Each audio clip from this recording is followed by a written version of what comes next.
porque depois de várias críticas, e trouxemos inclusive na semana passada, o governo federal decidiu recuar e aceitou discutir uma nova contraproposta apresentada pelo Sindicato dos Professores para acabar com a greve, com a paralisação que já dura quase um mês e meio. A última proposta do governo, anunciada como derradeira, foi de reajuste salarial zero em 2024 e índices de correção que variam de 13,3% a 31%, de forma escalonada entre 2025 e 2026. Mota, falamos, da greve dos professores e também funcionários públicos das universidades federais e também dos colégios técnicos federais, e nós ficamos surpresos com aquela posição mais dura, austera do governo, dizendo: acabou a negociação, foi a nossa última proposta. Mas, curiosamente, agora, iniciando a semana, uma reviravolta. O governo decidiu recuar e vai aceitar discutir a contraproposta que foi apresentada pelo Sindicato dos Professores e Funcionários Públicos da Educação Federal. Em algum momento, alguém chegou a falar em jogada ensaiada, né? Você ouviu primeiro aqui no Pingos nos Is. Nós falamos de jogada ensaiada, teatrinho e cortina de fumaça. A mentalidade dos dois lados dessa mesa de negociação, Caniato, é a mesma. Tá?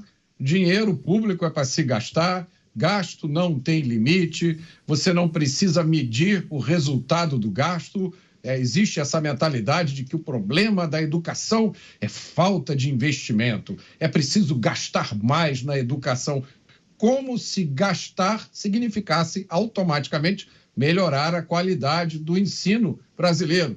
Isso não é verdade. O ensino brasileiro está na lanterninha, quando medido por aquele teste PISA, um teste internacional feito em vários países. Os estudantes brasileiros, infelizmente, estão lá atrás, porque o que a gente ensina aqui é o paulo-freirismo, que é uma mistura de marxismo com construtivismo. Ele ensina o aluno a se rebelar contra o sistema, mas não ensina a ler, escrever e fazer contas. E aí nós formamos futuros desempregados, nós formamos pessoas indignadas que vão ser invasores de terras, vão ser massa de manobra.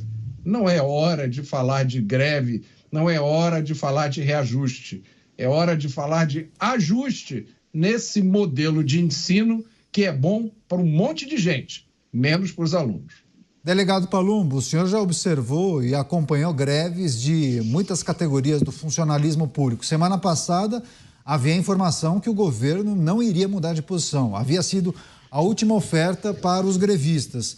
Mas, por alguma razão, alguma coisa aconteceu entre sexta-feira e hoje. O governo decidiu recuar e deve debater essa contraproposta que foi feita pelo Sindicato dos Educadores. Esse mesmo governo falou que investimento em salários de professores não é gasto, né? É investimento. Falou que o aumento, aliás, é investimento, né? Então, o que fala não se escreve. É sempre assim. É tanta gastança de dinheiro público que depois não tem para pagar um bom salário para um professor, por exemplo. Eles não ganham bem, exceto se for da rede federal. Aí ganham um pouco melhor. Mas, mesmo assim, ganham muito pouco pelo que trabalham, pelo que exercem. Então, fica muito difícil. Enquanto isso, voltando ao assunto que o Dávila falou dos super salários, a gente vê aí juízes ganhando até 1 milhão de indenização por férias. Isso é uma indenização, porque não é possível ser salário isso. 1 milhão de reais. Tem como isso aqui dar certo? Muito difícil.